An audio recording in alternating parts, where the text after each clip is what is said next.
তার স্ত্রীকে একাকী মরুভূমিতে মরতে ফেলে গেল, কিন্তু বহু বছর পর যা ঘটল তা তাকে কান্নায় ভেঙে পড়তে বাধ্য করল।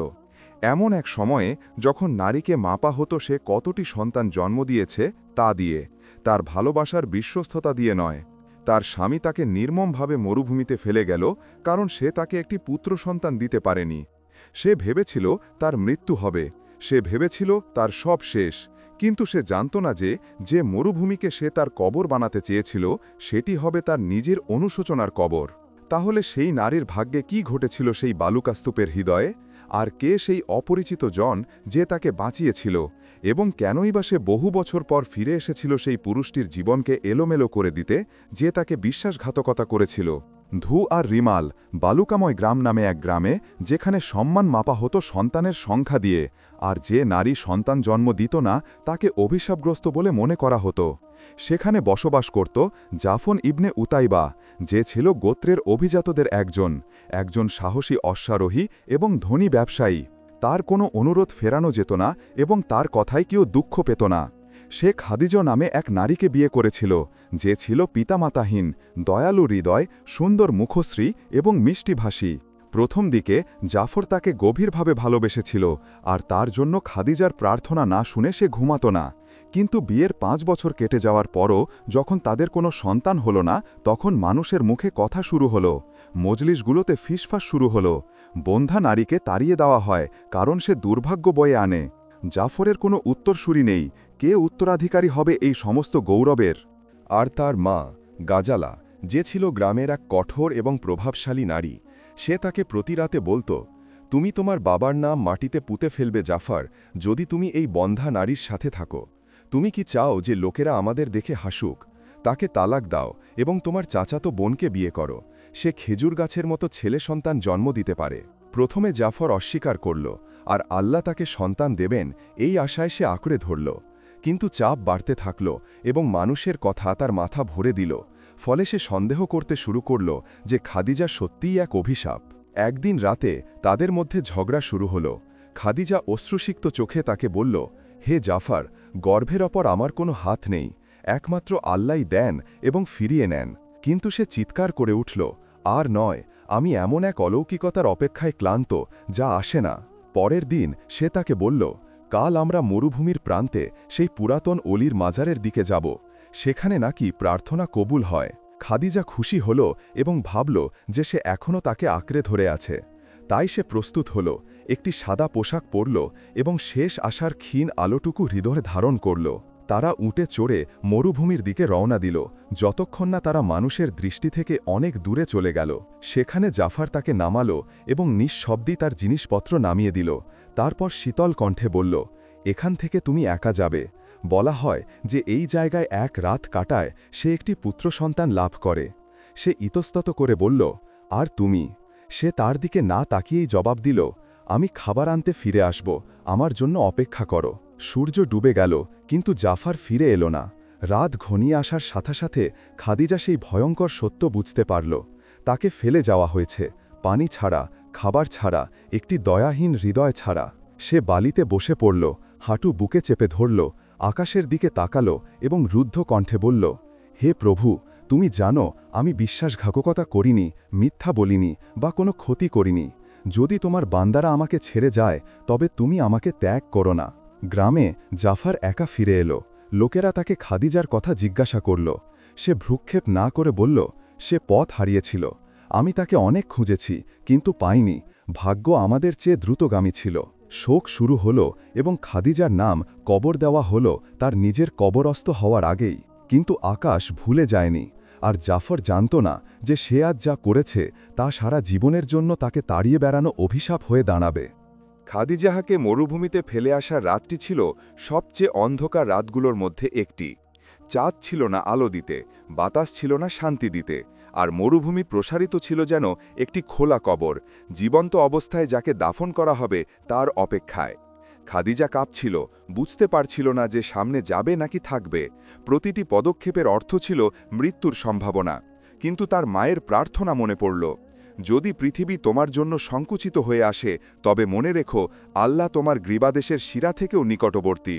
তাই সে একটি বড় পাথরের ছায়ায় হামাগুড়ি দিয়ে গেল এবং ক্ষুধার্ত ও ভীত অবস্থায় ঘুমিয়ে পড়ল। তার স্বপ্নে কেবল এক ঢোক পানি বা একটি সাহায্যের হাত ছিল। ভোর হতেই দূর থেকে উটের পায়ের আওয়াজ শোনা গেল। পাথরের সামনে দিয়ে এক বেদুইন কাফেলা যাচ্ছিল। একজন অশ্বারোহী বালির ওপর ছোট পায়ের ছাপ দেখতে পেল। সে থেমে গেল এবং চিৎকার করে বলল, রাশেদ, এখানে এক নারীর পায়ের ছাপ। গোত্রের প্রবীণ ব্যক্তি, এক শ্রদ্ধেয় শেখ যার নাম রাশেদ, তিনি নামলেন। তিনি ছিলেন এক বেদুইন গোত্রের, যারা তাদের উদারতা এবং দুস্থদের সাহায্য করার জন্য পরিচিত। তারা পাথরের কাছে গেল এবং সেখানে খাদিজাকে দেখতে পেল। সে শুয়েছিল, মুখ ফ্যাকাশে, ঠোঁট শুকনো, চোখ খোলা আকাশের দিকে তাকানো। মনে হচ্ছিল সে যেন পৃথিবীকে বিদায় জানাচ্ছে। শেখ দ্রুত তার একমাত্র কন্যা নাহেদের কাছে গিয়ে বললেন, জল দাও বেটি, এই নির্যাতিত নারী মৃত্যুর দ্বার প্রান্তে। নাহেদ খাদিজার ঠোঁটে জল দিল, তারপর অল্প অল্প করে তাকে পান করালো। সে ধীরে ধীরে নড়তে শুরু করল এবং ভাঙা কণ্ঠে ফিসফিস করে বলল, আমি ভুল করিনি, শুধু সন্তান জন্ম দেইনি। তারা কিছুই বুঝল না, কিন্তু সে কান্নায় ভেঙে পড়ল। নাহেদ তাকে বোনের মতো করে জড়িয়ে ধরল এবং বলল, তুমি এখন তোমার পরিবারের মধ্যে আছো, ভয় পেও না। খাদিজা তার গল্প কিছুই বলল না, বরং সে ভান করল যে সে হজ করার পথে হারিয়ে গিয়েছিল এবং ঝড়ে তার পরিবারকে হারিয়েছে। শেখ রাশেদ তার গল্প বিশ্বাস করলেন, কিন্তু তার মনে হল যে তার চোখের পেছনে একটি বড় গল্প লুকিয়ে আছে। তাই তিনি তাকে আর প্রশ্ন না করার সিদ্ধান্ত নিলেন যতক্ষণ না সে সুরক্ষিত বোধ করে। তিনি তাকে তার নিজের তাঁবুতে থাকার নির্দেশ দিলেন। দিনের পর দিন যেতে থাকল, খাদিজা সুস্থ হতে লাগল। খুব দ্রুত সে সেলাই, বেদুইন অলঙ্কার তৈরি এবং ভেষজ চিকিৎসায় তার অসাধারণ দক্ষতা দেখাল। গোত্রের মহিলারা দ্রুত তাকে ভালোবেসে ফেলল। নাহেদ সব জায়গায় তার সঙ্গী হল। সে তাকে বলল, যদি তুমি সত্যিই আমার বোন হতে, তবু আমি তোমাকে এর চেয়ে বেশি ভালোবাসতে পারতাম না। খাদিজা জাফরকে ভোলেনি, তবে সে তার জন্য কাঁদত না। সে কাঁদত তার নিজের অতীতের জন্য, সেই নারীর জন্য যে ভেবেছিল পুরুষের প্রেমই রক্ষা, যতক্ষণ না সে জানতে পারল যে দয়া প্রেমের চেয়েও মহান, আর কখনো কখনো অপরিচিত জন স্বামী বা আত্মীয়ের চেয়েও বেশি স্নেহময় হয়। প্রতিদিন যে মরুভূমি তাকে প্রায় মেরে ফেলেছিল, সেই মরুভূমি তার আত্মাকে নতুন করে গড়ে তুলতে লাগল। বছর গড়িয়ে গেল। খাদিজা একজন ভাঙা নারী থেকে গোত্রের অন্যতম স্তম্ভে পরিণত হল। সে পশুপালন, তাম্বু তৈরি এবং ভেষজ চিকিৎসা শিখেছিল। সে প্রতিদিন সকালে গোত্রের মহিলাদের সাথে গাছপালা সংগ্রহ করতে বের হতো। তারপর ফিরে এসে অসুস্থদের ক্ষত নিরাময় করত এবং দুর্বলদের সাহায্য করত। নাহেদ তাকে কখনো ছাড়ত না। সে তার মধ্যে একজন বোন, একজন মা এবং একজন নির্ভরতার প্রতীক খুঁজে পেয়েছিল। সে তাকে হাসি মুখে বলত, যখন আমি বিয়ে করব, তোমার তাম্বু আমার তাম্বুর সামনে রাখব। আমি তোমার অনুপস্থিতি সহ্য করতে পারব না। একদিন দুর্ভিক্ষের সময়ে একদল অপরিচিত লোক গোত্রে এসে পৌঁছাল। তারা জল এবং খাবার চাইছিল। তাদের মধ্যে হুজাইফা নামে একজন অসুস্থ লোক ছিল, যে ভ্রমণ এবং গরমে অত্যন্ত ক্লান্ত ছিল। তার কোনো পরিবার বা গোত্র ছিল না। শেখ রাশেদ সিদ্ধান্ত নিলেন যে সে সুস্থ না হওয়া পর্যন্ত তাকে তাদের সাথে থাকতে দেবেন এবং মহিলাদের তাম্বুর কাছে তাকে একটি তাম্বুতে থাকার ব্যবস্থা করলেন। তিনি খাদিজাকে তার দেখাশোনা করার জন্য অনুরোধ করলেন। খাদিজা দ্বিধাগ্রস্ত ছিল, কিন্তু সে মেনে নিল। প্রথমবারের মতো সে তাকে দেখল। ৩০-এর দশকের মাঝামাঝি বয়সের একজন পুরুষ, যার চোখ দুটো বিষণ্ণ এবং কণ্ঠ শান্ত। যখন সে যন্ত্রণায় ছিল, সে তাকে বিনয়ের সাথে ধন্যবাদ জানাল। খাদিজা তার হৃদয়ের গভীরে অনুভব করল যে কিছু একটা নড়ে উঠেছে, একটি পুরানো অনুভূতি যা সে বহু বছর আগে মরুভূমির বালিতে কবর দিয়েছিল। এই অনুভূতি যে অবশেষে কেউ তাকে প্রথমবার দেখছে, একজন মানুষ হিসেবে, সন্তান জন্ম দিতে না পারা নারী হিসেবে নয়। দিনের পর দিন হুজাইফা যখনই একটু সুস্থ হতো, তখনই তাকে সাহায্য করার চেষ্টা করত। সে তাকে ধন্যবাদ জানাত, তার প্রজ্ঞা শুনত এবং তার গল্প শুনে হাসত। সে জানত না যে নাহেদ তাদের পর্যবেক্ষণ করছিল এবং দুষ্টু হাসি দিয়ে তাকে বলল, সে তোমার প্রতি আকৃষ্ট।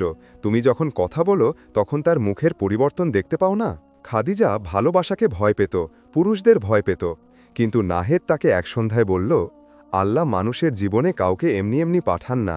হয়তো আল্লাহ তাকে পাঠিয়েছেন তোমাকে বলতে যে তুমি এখনও জীবনের যোগ্য। এক রাতে শেখ রাশেদ তার কন্যার সাথে বসলেন এবং তাকে বললেন, আমি হুজাইফার জন্য খাদিজাকে বিয়ে করতে চাই।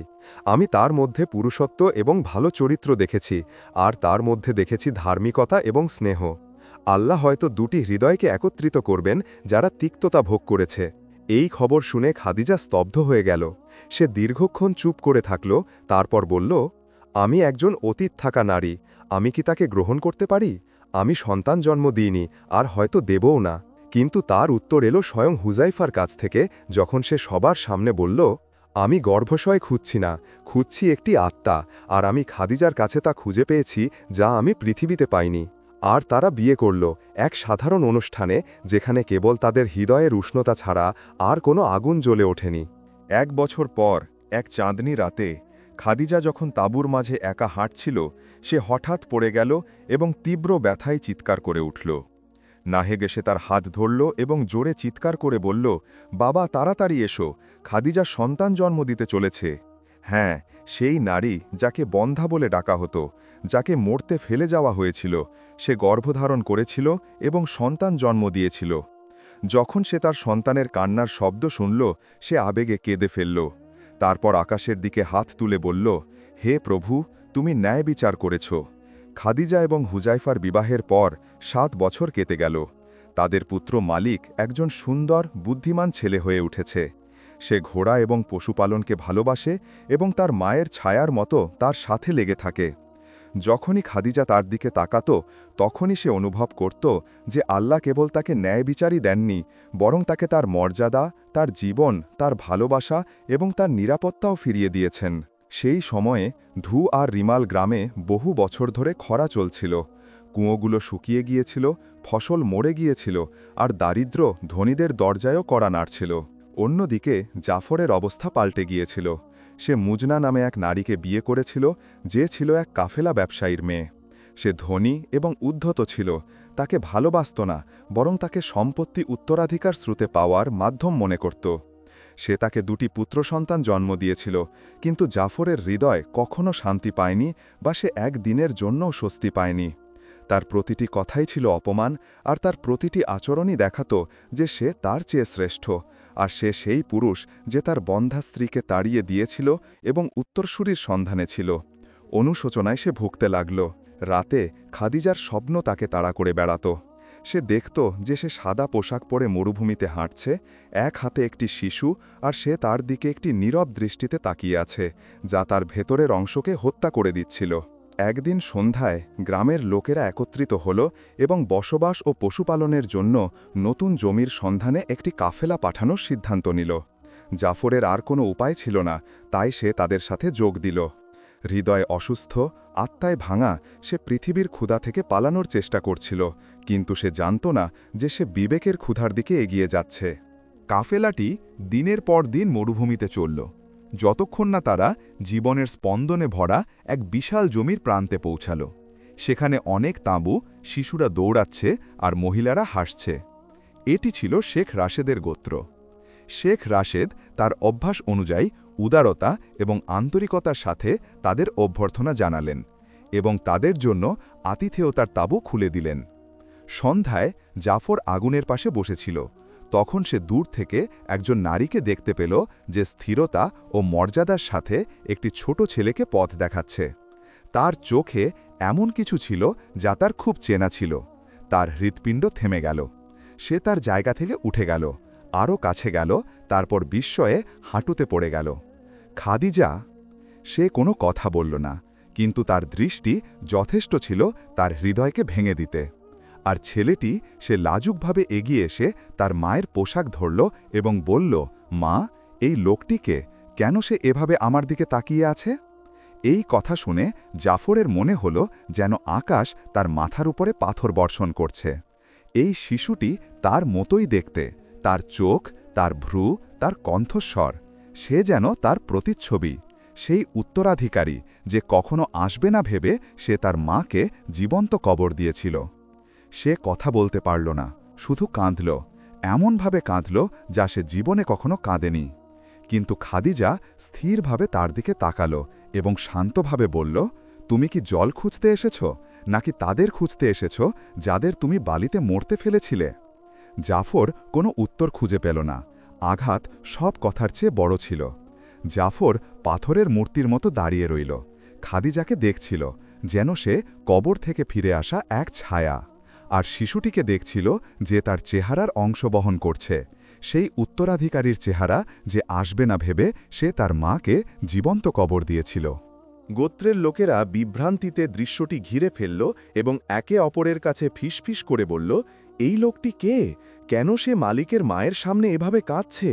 শেখ রাশেদ পরিস্থিতি বুঝতে পেরে শান্তভাবে এগিয়ে এসে বললেন, কি হয়েছে খাদিজা?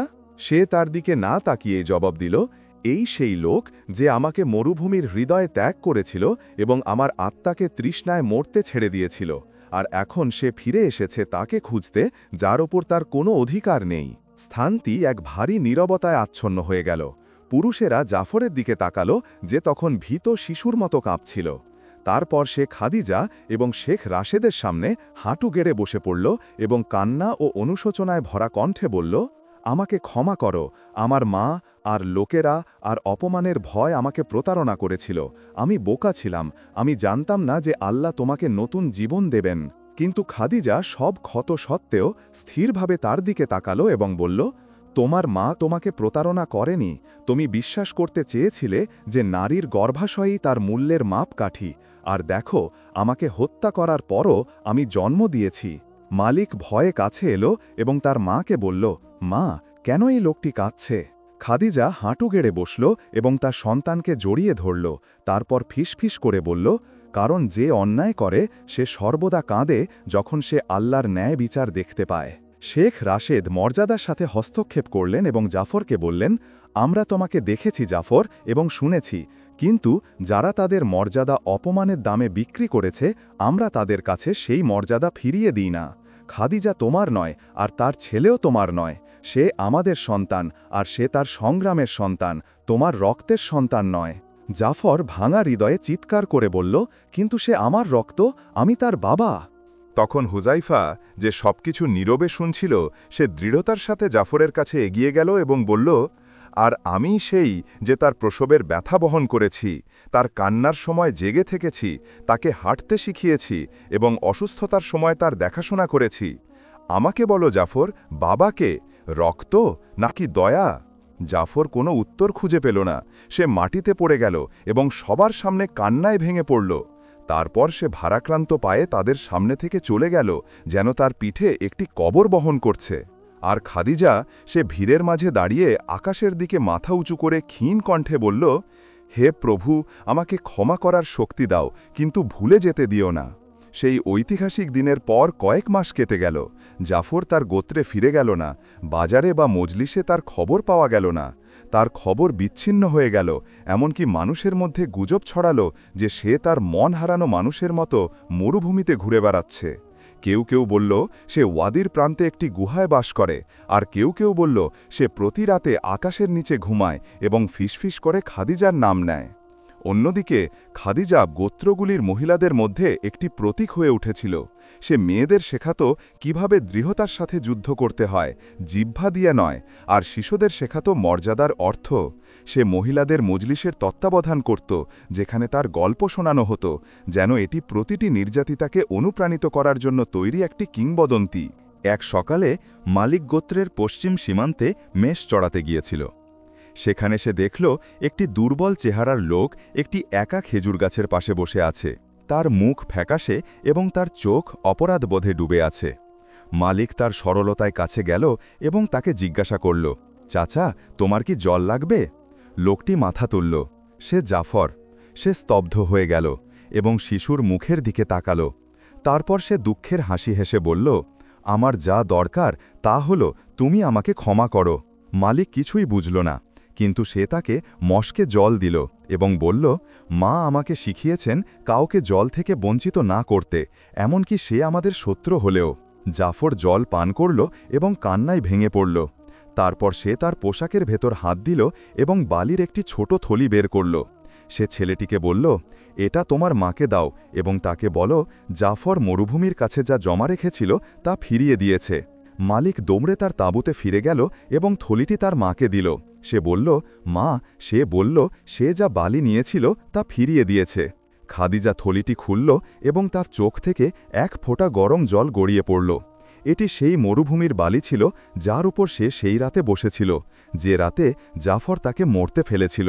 সে আকাশের দিকে তাকালো এবং শান্তভাবে বলল, হে প্রভু, আমি কোনো তীর না ছুঁড়েই আমার প্রতিশোধ নিয়েছি। তোমার ন্যায় বিচারের জন্য সব প্রশংসা তোমার প্রাপ্য।